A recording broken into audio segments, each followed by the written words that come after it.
Hey there, everyone. I'm your host, Stevie Collier, and welcome to the Fantasy Fiends podcast. I am here joined by my ghost host, Andy Beliquin, my ghost host.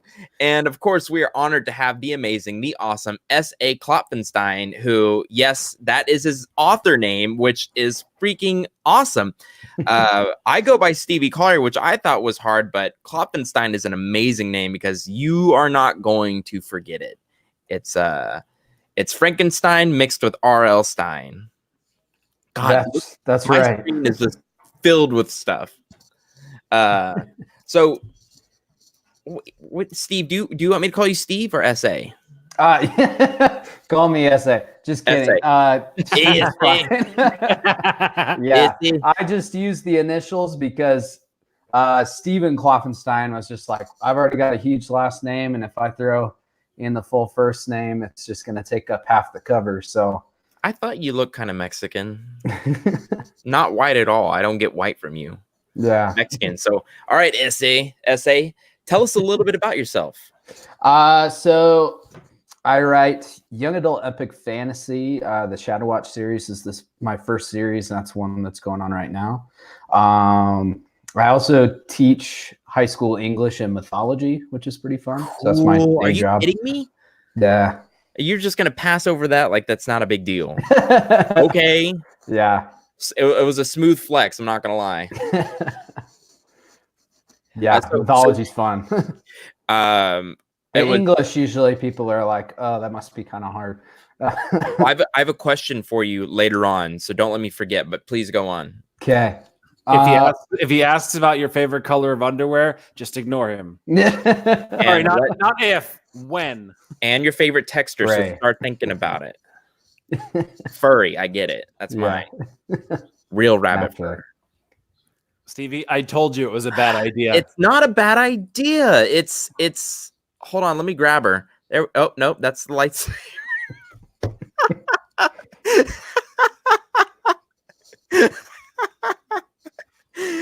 I feel this is the level of maturity that Stevie brings to the podcast. All right, she's leaving. And she's going to Andy's house. Okay, she's gone. Can't get on my face. Okay. This is a serious podcast. I'm not high on drugs. And the little green guy is Gur from Invader Zim. He's going to. But every podcast, Andy said I'm allowed to have 50 things on my screen at one time. So it made me cry. I wasn't expecting that to be so funny, even though no one is at home laughing right now. I bet you. Okay. So, S.A., you said you were a high school musical. High school musical, yeah. You look like you're English and mythology teacher. Okay, I thought you said it was an English mythology class, so it was like double trouble. Yeah, I teach an English class and I teach a mythology class, but the mythology is kind of an English class, so. Awesome. Yeah. What kind of teacher are you? You know what I'm saying? Like, are you like a hard ass, or are you giving kids breaks, or what? Yeah, I'm pretty chill in general, and that pretty much translates to my teaching too. I just can't get too worked up over stuff. So I saw the hair, and I'm like, yeah. So it must translate somehow. And Andy, Rebecca liked Gur, and she liked the alien, so I'm putting half the alien back in, just the good side. Are you even watching YouTube? Okay, so S.A., you're a high school English / mythology teacher, which I didn't even know they taught mythology in high school. Which I asked the question, where did I go, and why didn't I go to your high school? They taught Korean at my high school. Yeah. So yeah, it's funny because I always thought that would be a really cool class to teach, and I applied for a new job and they happened to have it, and there you go.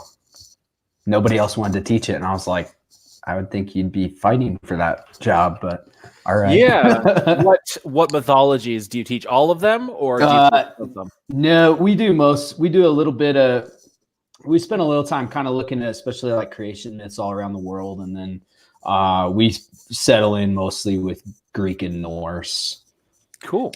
Why not Egyptian? I'm just curious because it's weird we bring this up. Somebody asked me an Egyptian mythology question. Just because I'm a fantasy author, I'm supposed to know this automatically. Well, I guess it's kind of funny. Research. Yeah.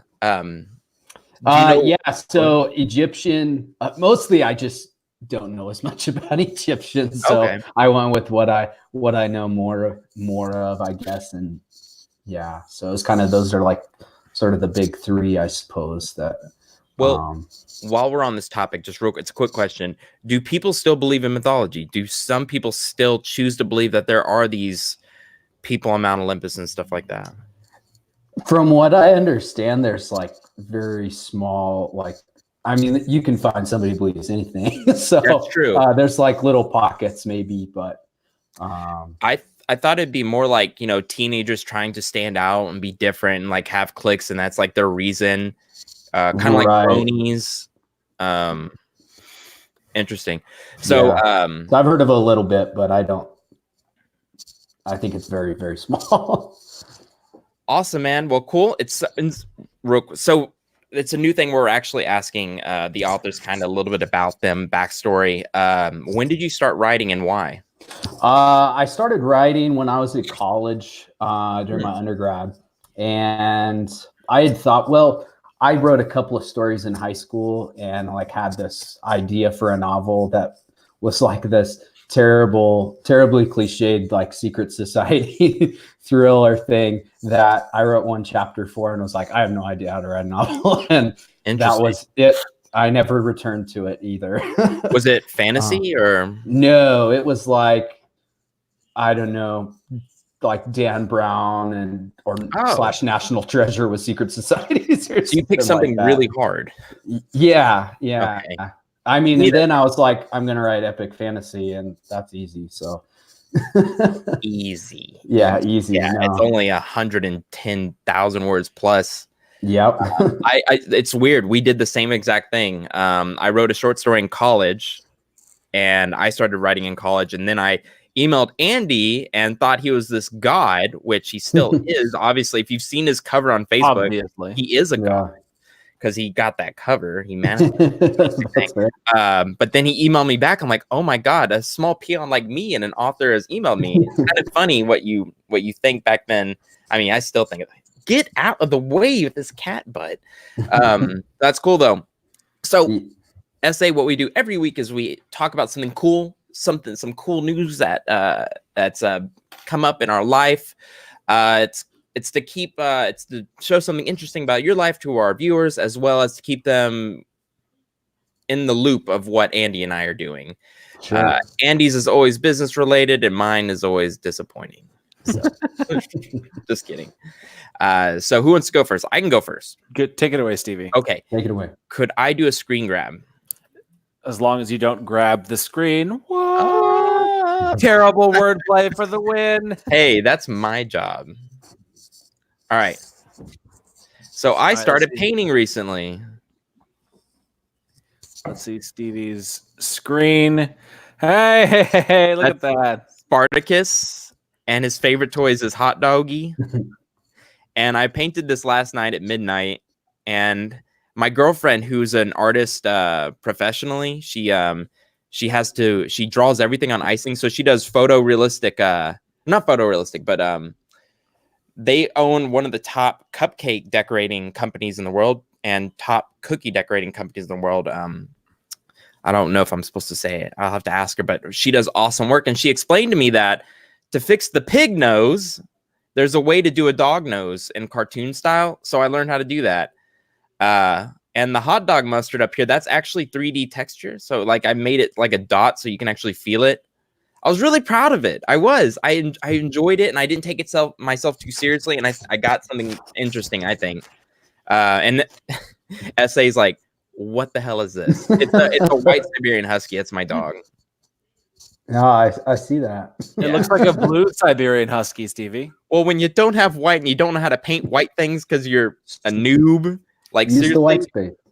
I have a thing where you put paint on, kind of like Picasso, the old shit, where you hold it in your hand, and I globbed the paint on and like used probably 1% of it and had to wait. I wasted all that paint.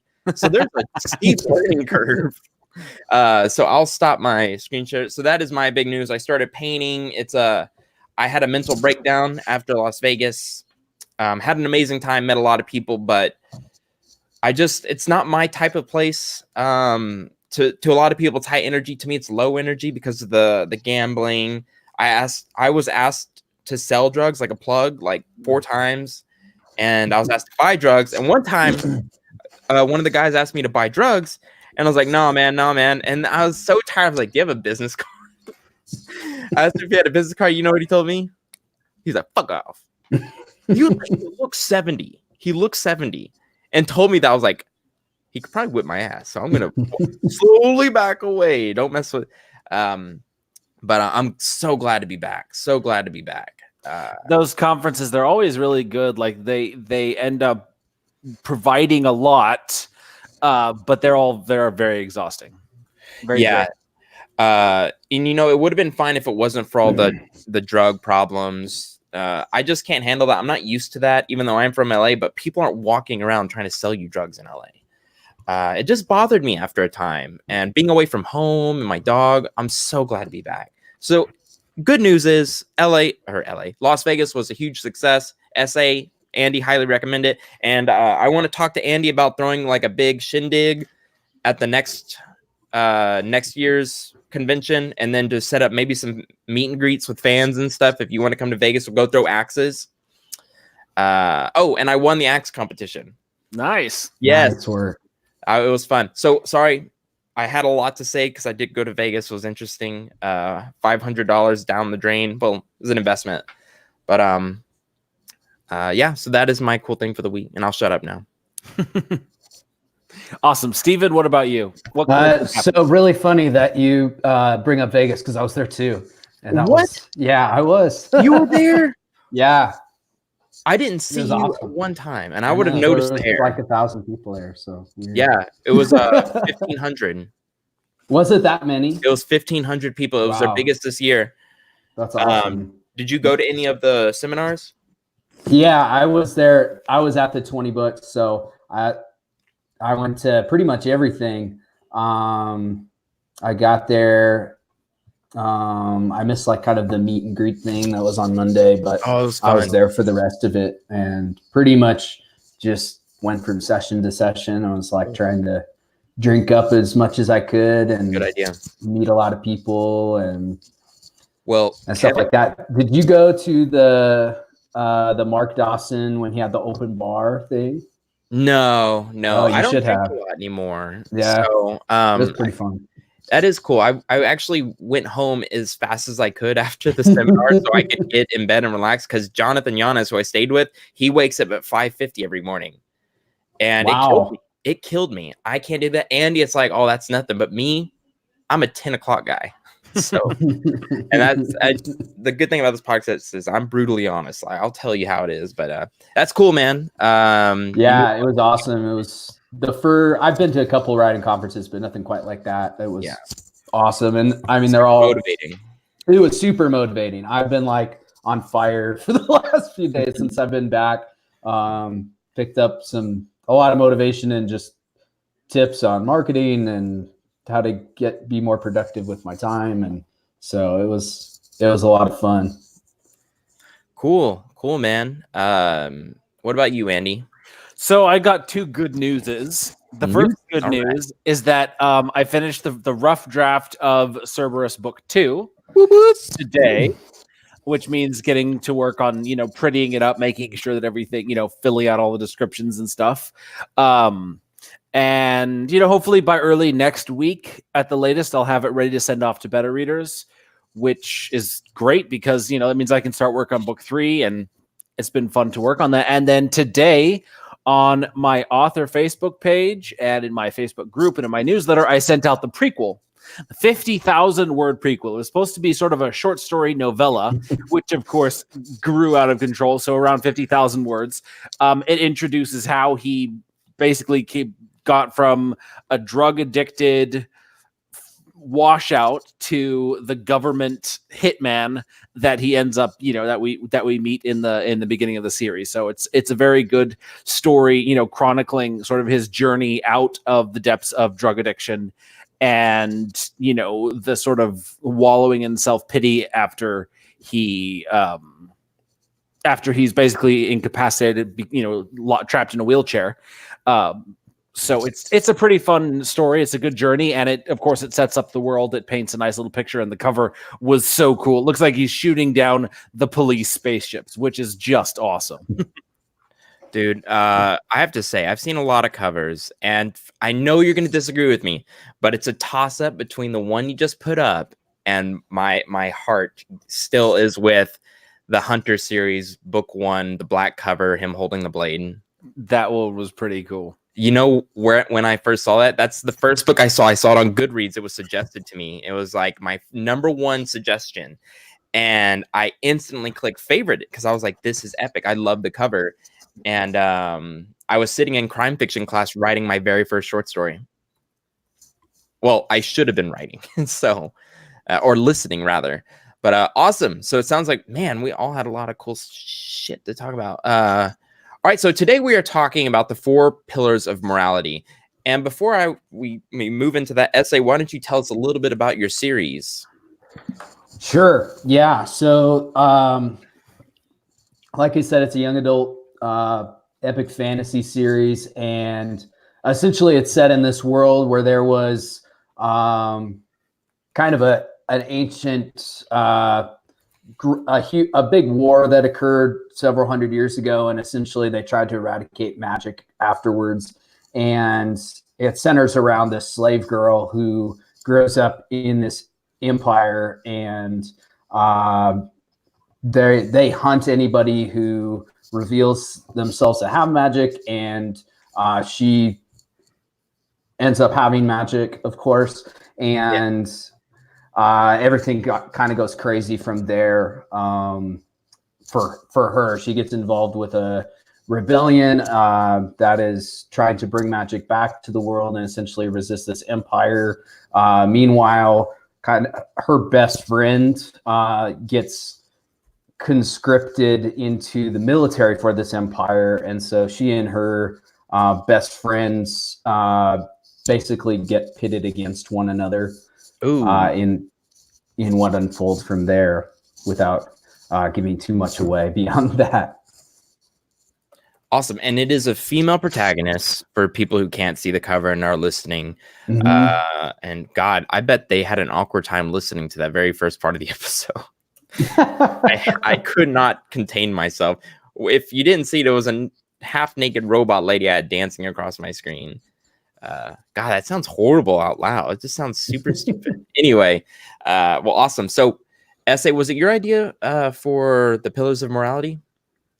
I kind of brought up the topic of morality, and just kind of I kind of play a lot with sort of the morally gray, I guess, or just characters who are kind of tormented, and their motivations get pitted against one another. Some of them make some really terrible decisions and are pretty deeply flawed. And kind of that idea of there's not really people who are black or white in that sense, in a moral sense, really drives a lot of the things that unfold in the story. And then Andy brought up the 4 pillars out of that. So yeah, so it's kind of like my formula for determining sort of the good versus bad of things. It is very reductionist in the sense that it boils down an incredibly complex issue to 4 simple things. But I really like thinking about it this way. So it's the 4 pillars. There is intention, right? How you feel, what your intention is going into something. There is the action, in the sense of, is it a good action or a bad action, or, an action that could be perceived as good or bad. The result, the outcome, right? Is it a good or a positive or negative outcome? And then your response to it. This is a new one. I usually I've known the 3, or I've sort of quantified the 3 in my head, but then this 4th one is sort of a recent addition, because like, let's say you went into something with the right intention, you took the right action, but the outcome was bad, but you didn't change your response to the situation and you continued doing the same thing. That would be a bad thing. Whereas if you went into the, even if you went into something with a bad intention, you took a bad action, the outcome was bad, but then you responded positively. That's a way that sort of you can pull things back from bad. You can change things. You can take better actions in the future. You can improve your intentions in the future. Whereas someone who doesn't change is just going deeper into the bad. So sort of in a way, everything can be judged to a certain extent by those four pillars, whether it's something that's good or bad. Yeah, I think that's awesome. Yeah, I don't know anything about the pillars of morality. So who came up with this idea? Is it like a well-known thing? No. Well, no, it's sort of my way of quantifying the question of, the good versus evil thing. Oh, you came up with this? Yeah. Oh, it sounded like some kind of prophet came up with it or something. Well, you know me, Stevie. Yeah, I was just about to say that's awesome. No, it's because there's always the question, why is an action good? Like the whole train dilemma. Kill one person or five people. That's fun. I love that. All of those things are those sort of dilemma questions. There's morality questions that you can't really quantify. So a lot of them still unquantifiable, but with these four factors, it can sort of help you determine a situation, in pretty much any situation. Like take a relationship issue, right? You go into a conversation with good intention, right? But then you say the wrong word and the outcome's bad. All you can do is respond and, apologize or try to fix things. Or you go into something, you're angry, you say the wrong thing and the outcome is bad, but then you try to fix it, you respond. And so there's a way of sort of, balancing everything out. So so there's four of them that you've come up with, right? Yeah. Could you, in just a few words, describe each one real quick? Yeah, I did at the beginning, but I'll do it again. Yes, I got confused. Okay, intention. Okay. Action. Outcome. And your response to the situation. Okay. Those four things. Yeah, it seems pretty legit. Are we missing any?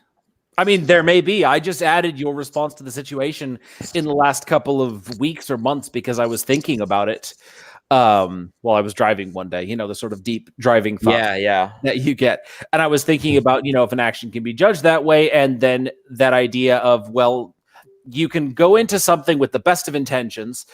Your actions might be spot on, but then the outcome is bad, but the situation doesn't necessarily end up being bad unless you don't change your response to try to fix the situation. If you don't change your response, then in a way, the situation will still be bad. Man, this sounds like it could get really subjective really quick, depending on personalities and your attitude and your mindset. And so is this would this be a good way of looking at how to answer questions? Or, you have a dilemma in front of you. Would you suggest looking at it this way, Andy, with the four pillars of morality? That's how I do it. Like when I think about writing something that my characters do or evaluating a situation in my own life, it's like, okay, so let's start off with the intention. Did the person go into it with the right intentions? The conversations that you have with your spouse, significant other, you could go into a conversation thinking, I want to try to improve things, but then it turns to shit. So let's try to figure out what went wrong. So you start off with the intentions because that's always what drives the actions. No one does anything by random happenstance. There's always something behind it, whether it's conscious, subconscious, or unconscious. So you evaluate the intention behind something, even if the action might not have been great. I mean, take a look at the hunter, right? He kills a lot of people. Yeah. His intentions for killing, say, 90% of them is the right one. He's trying to protect someone. He's trying to stop something bad from happening. He's trying to, bring justice. So that right there, even though the action is bad, the intention is good to a certain extent. The outcome ends up being good in the sense that people don't get hurt. So the response isn't necessarily needed to it. Now, you add in his response. Maybe he does feel some sort of remorse, or maybe he doesn't. But in a situation like that, those three pillars are enough to judge it.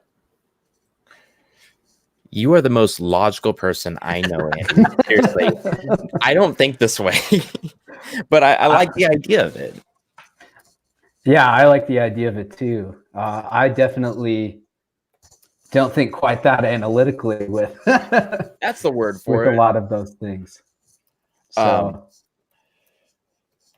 whenever you should have taught you should have been up on a panel, Andy, and talking about how when characters make decisions, you could go through this 4-step process. Is it a process? Am I right in saying it's a process? It's not necessarily a process because it all kind of happens organically to a certain extent. You set up a situation and the character has to take an action. You know what the character's action is going into it because you know what their mood is, right? Yeah. You know what they're going to do, how they're going to respond to or how they're going to take action.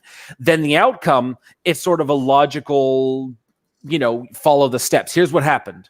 They lifted their gun, they pulled the trigger, someone died. Pretty logical outcome. A conversation's a little bit more complex, but there's always an outcome to a conversation. Conversations always, or typically sort of reach a point.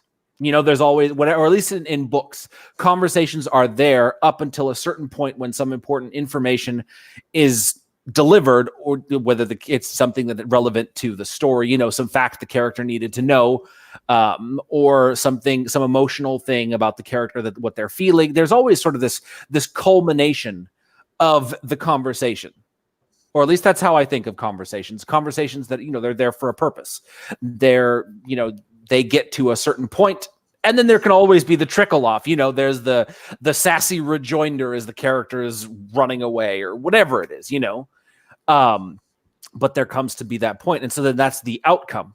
And then how does the character respond? They realize they just pissed off the only person in the universe that can help them stop the great evil. So what are they going to do? Are they going to lean into it and they're going to kick against the pricks and they're going to keep being the asshole? Well, then that makes them the asshole, the bad guy.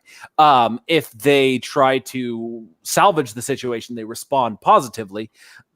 That's kind of what the good guy tends to do. So it's sort of establishing the differences between the good and the bad guys of a situation. Awesome. Essay. Would there be any way? So did you come up with this idea with Andy? Kind of. I just kind of brought up the idea of, what was your original idea? So one of the things that I explore quite a bit in my books, especially, so there's the female protagonist, who discovers she has magic, but then there's two other, point of view characters who are both male. And one of them is her best friend who, becomes a soldier, and at the beginning of the story, he's kind of this idealistic person and has this vision for here's what I think is good and this is what I think is bad. And while he's in basically being trained and kind of his mind sort of being molded by his trainers, but also just the situations and kind of his survival instinct in there as well. And so he starts to really have to wrestle with this, do I kill in order to, or is it okay to do this for a while, but still have like this hope maybe of being able to do something good later on, while existing in this world that, like, previously he's considered to be evil, but now that his survival is on the line, that becomes a little more difficult. And then after time goes on and he discovers a little bit more about what this empire is actually really about, he starts to think maybe that wasn't exactly what he thought, and maybe it's not as evil. Maybe they're not the evil that he thought that they were. And so kind of that ambiguity, I guess, is some of the stuff that I enjoy playing with, and putting my characters, I guess, into those kinds of situations where you have to choose, okay, what am I actually going to do in this situation, especially in kind of like war, violent times. I think it's really interesting to explore those kinds of, to explore kind of the not really a hero, but not really like the evil person either, but somebody who kind of exists somewhere in between and isn't just, hey, I do good and that's all there is to it. Or I may have like a little bit of doubt, but then I'll come around in the end and do the right thing eventually. But somebody who maybe doesn't make the good choice in the end, and that turns out to be really bad for people that they care about because they didn't foresee exactly how it's going to pan out. So kind of like a gray Jedi. Yes. Andy and I like the gray Jedi, don't we, Andy? Yes. I love the gray Jedi. There's a couple different codes, but when you said like right in the middle, it was interesting. Actually, did you guys know that a gray Jedi can use force lightning, but not like, they're not like connected to like, that is the dark side, but they're not using evil intention. It's kind of interesting. I just learned that the other day. So I was looking at the, thanks to Vin, we actually have it written out. That helps a lot. We have intention, action, outcome, and response.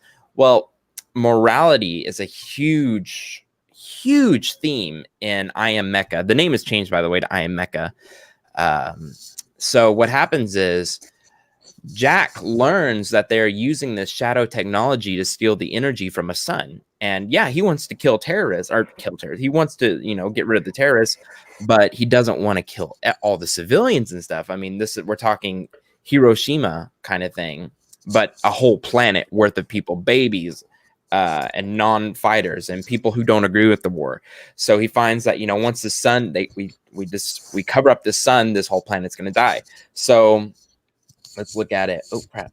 So we have intention. His intention is to go and warn the admiral, say, hey, I found this plan with the intention of, let's stop it together. And so I guess that would be the action where he goes to him. Yes, the intention is to stop it. The action is going to the general. So the outcome, though, is he is betrayed and left for dead. His response is to get back up, and now he's changed his ways, and now he's going against the very people who trained him to be one of the best mecha pilots in the world. So it's kind of interesting. It kind of goes like that. It zigzags backwards. Yeah. And you were saying that was a possibility. Yeah, so the idea is I kind of came up with it because I was playing in the morally gray areas. I mean, you've got the Hunter, you've got Alana, you've got all of these characters. My current character is an assassin. So right there, how do you make an assassin a good guy? So by sort of quantifying these things, I can play with it. I can play, okay, what's he doing or she doing?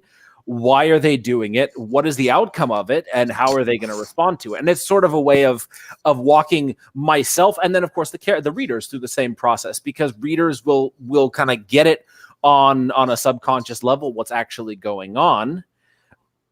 And they'll understand. They will empathize with the character. They will relate to the character. They will say, oh my God, why did they do that? It's the wrong choice. Maybe they don't understand why it feels like the wrong choice, but because of these, these 4 steps, that it makes sense to them on a visceral level. Or they can agree that it's the right choice because they saw the intention, the action, the outcome, and the response. I'm so glad you brought this up because I'm having a problem with Jack killing people. So I have had to create a sort of Nazi-like character because Jack thought he was killing terrorists. He didn't think about it a lot. I didn't give him like any sort of PTSD. I didn't give him like where he goes to sleep, he closes his eyes, he sees people that he killed. No, these were people that were trying to kill the Archaeans and the humans. That's all he saw them as. Well, now that he's on the other side, he has to fight people who are brainwashed. And when you're in a mecha, there's no real way, if you're trying to survive, to stun each and every one of them. No, you're going to have to kill them, potentially. So what I've done to get around this, but now maybe I want to backtrack, but let me tell you this part first. I've created a Nazi sort of thing. So they are brainwashed, but they are making a conscious decision. We know we're killing civilians. We know we're killing babies, stuff like that. So now Jack can kill these characters. I, as an author, can write their deaths. Yeah. But now I kind of want to play with it a little bit where I do the intention, action, outcome response to where, but maybe just like a couple deaths where he kills them. And then he finds out, oh, they're like basically Nazis of space. Yeah, so you can play with that a lot. I mean, so I had my character Nolan Garrett in one of the earlier chapters of his book. He's got 4 people down on an alley floor. He just beat the shit out of them, and he's got a gun in his hand, and he takes a moment, and then he puts a bullet in the heads of these unconscious people. Oh, dang! Now, had it been a heroic character, not a chance. But because I had set it up that he kind of had to do it, he had to take this bad action in the sense of, number one, he's trained that way. He's trained to always put a threat down no matter what. Number 2, he knows that if it goes bad, if they come after him, civilians could get hurt. Right? Yes, definitely. I've painted these guys as kind of shitty, scummy, prone to violence, just people that the reader would be like, yeah, I can be okay with them dying. So all of these things put together makes it okay for him to do this, or it makes it acceptable for the reader.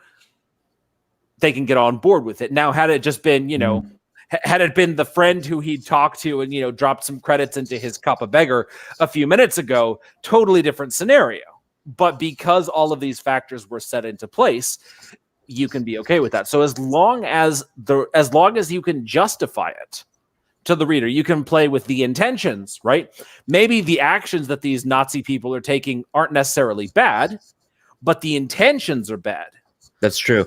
I like what Rebecca said. Dead is stopped. That's awesome. Yeah, exactly. It's a very pragmatic, very military way of dealing with it. And it's the way that this guy was trained. So it's how he dealt with it. And the reader, because it's set up that way, because it's explained, because it's presented in this way that the reader can understand, they're okay with it. Had he just killed just randomly, hey, you look ugly. I don't like you. You robbed me. Yeah, there would be no point, and the reader would no longer suspend their disbelief, or they'd lose that connection to the character because it goes against their sense of morality. Well, I don't know about you guys, but I'm ready to get into this reading. Let's do it. Sounds good. So, S.A., what we do is you are the director of what you've written here. So you tell us who you want to read what. Okay. I've got it right here. The year 312, NW, 16th year of the reign of Alexander Maro. You got it. Yeah, I just realized I hadn't pulled that up, so I'm pulling it up right now. Yeah, no problem. I was not on top of it. Okay, here we go. So this is the prologue, actually, from my first book, The Shadow Watch. And this takes place when my protagonist, Tori, is still a little girl, and kind of sets up the world where they're hunting down people who show sorcery. And so this is a scene with her mother and her when she's a child, as these magic hunting creatures are about to descend on their village. Cool. So I can be the narrator if you want for that. And then, so there's Astoria, who's the main character, or she's called Tori sometimes as well. She's like a little 7-year-old girl, basically. So she has a few lines. There's this merchant who's basically a slave trader. I knew that. And then there's the mother. Stevie, as the audience has spoken. I do better girl voices than Andy. All right, I agree. Yeah. So you should do the mom and Astoria. Do both of them. Okay. But make sure they're distinct. I will. Okay. Yeah, don't fuck it up, Stevie. All right. No pressure. I just want a good little kid voice. Oh, that's so creepy.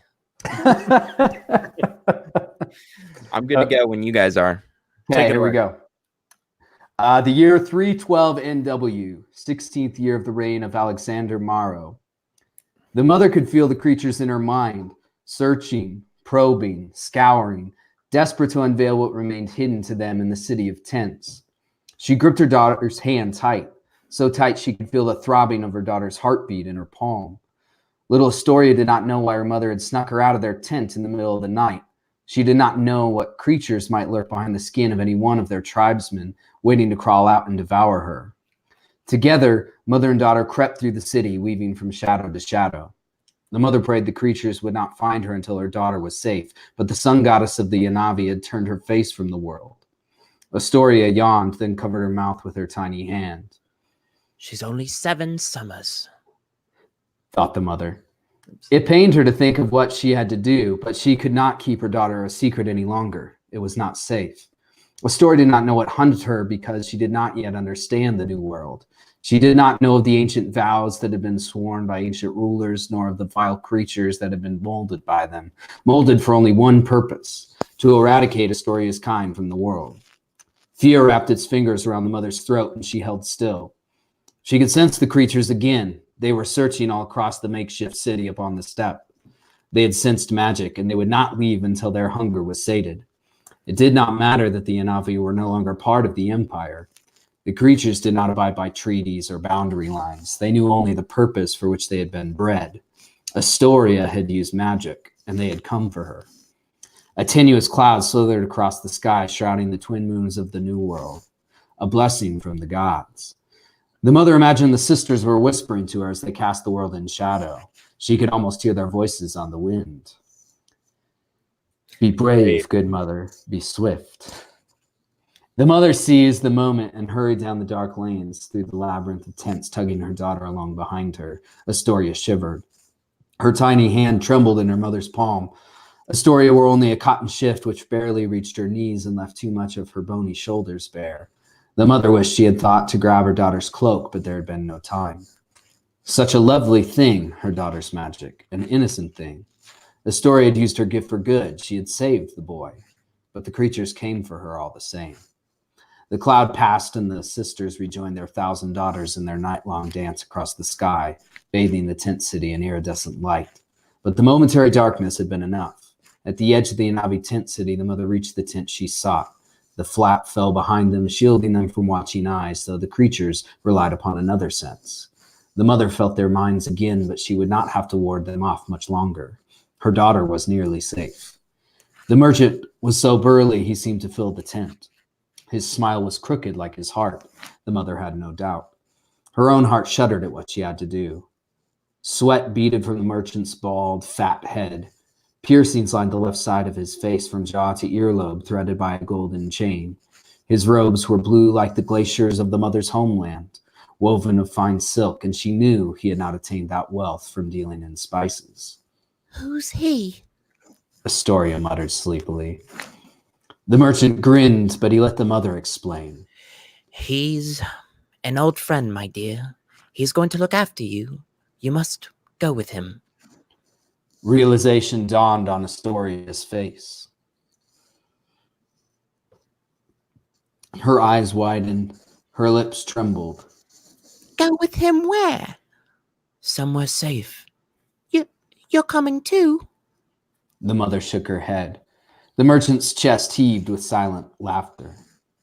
How many times has he witnessed such treachery? To find the betrayal of a mother so amusing. Where are you going? Said Astoria. The mother choked back a sob. She knelt and pulled her daughter close, and Astoria's tears soaked through her tunic. Far away, my love, said the mother. I want to go with you. You can't. My friend will keep you safe. You must be strong, my love. You must trust me. I trust you. Astoria told her mother, straightening up bravely. She's strong. Thought the mother. Too strong. This is the only way. Astoria did not realize that her mother did not even know the merchant's name. She did not understand when the man gave her mother a handful of coins in the exchange. The merchant took hold of Astoria's hand, and the mother let go, biting her lip until it bled to keep from crying. We move out at first light, the merchant said. The mother handed him back the coins. Leave tonight. Leave now. The merchant raised a dark brow, but he did not question her. His golden tooth shone when he smiled. His fingers closed around the coins. As you say, come, little girl. We'll wake my friends, and then we will go. Her name is Tori, said the mother. It was what the village children called her when they played. It sounded unassuming and common. Her true name betrayed its old world origins. The mother feared anything, even a name, might draw attention to her daughter. Come then, Tori. Astoria held on to the merchant's thick hand, and they left to wake his friends. The chain on the side of his face jingled lightly. His friends would be wearing chains too, the mother knew, though not on their faces. Soon, her daughter would wear chains as well.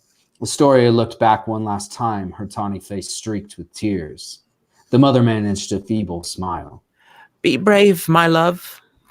The tent flap fell, separating them forever. Mother and daughter, blood of the same magical blood, no more. I'm sorry, the mother murmured to the vacant tent. Her heart collapsed inside the hollow cave of her chest. Her daughter was gone, but there was no time to mourn. Her daughter was not safe yet. The creatures had sensed magic. They hungered for blood, and the mother would give them what they had come for. Her magic was of the realm of minds, and it was important Astoria forget the things she could do. As she hurried from the merchant's tent, the mother reached out with her sense, found her daughter's mind, and reached inside. One by one, she removed the memories that made Astoria who she was, what she was. Each one brought tears. She was robbing her own daughter, but it was the only way. She hurried to finish, hoping it was enough. Already, the mother felt the creatures coming. They had sensed her magic as they had sensed her daughter's before.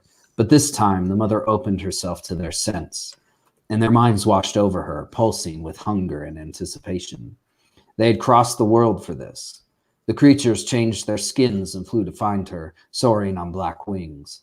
The mother rose from the ground and flew to meet them, soaring with no wings at all, only magic. Tears ran down her cheeks in cold meteoric streaks as she flew across the city, as she flew to die. Her blood rained down upon the city of tents. Her body fell like a star. The creatures fell like crows, and they sated their hunger. But the mother greeted the gods with grateful tears. Her daughter was safe. That was all she had asked of them. Astoria was safe. Why you gotta hit us right in the feels, man? You picked the most depressing scene you could have. Yeah, cool. And that's how I start my book. That's a great opening scene. It's very good. Yeah, it definitely makes you want to read more. So if you don't know, that is from the Shadow Watch fantasy series, book 1, and that is on Amazon, which you can grab. It is. Yes, and if you have Prime, it's on Prime Reading right now, so you can get it for free. Ooh. Wait, that's KU, right?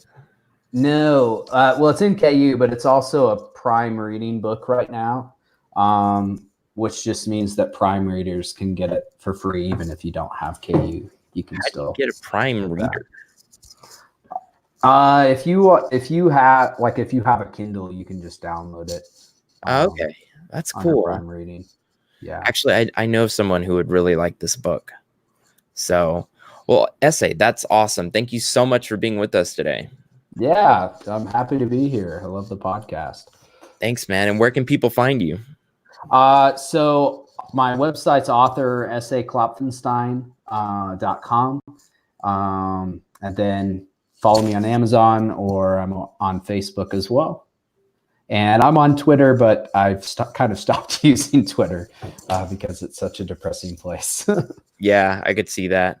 Awesome. Well, Essay, thank you so much for being with us today, man. Yeah, happy to be here. Thanks for having me on. Yeah, you already got somebody going off to get your book. So that's awesome.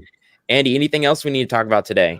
Nope. Just note that we are going to be off next week on the 28th, which is officially Thanksgiving. So we will be back in 2 weeks with another special episode of the Fantasy Fiends podcast, soon with twice the sci-fi. Woo woo! And we will be getting Richard Fox on, and I've got a superhero guy that wants to come on. I know we don't do superhero, but I think he's got a fantasy or something. I don't know. He's really, really nice.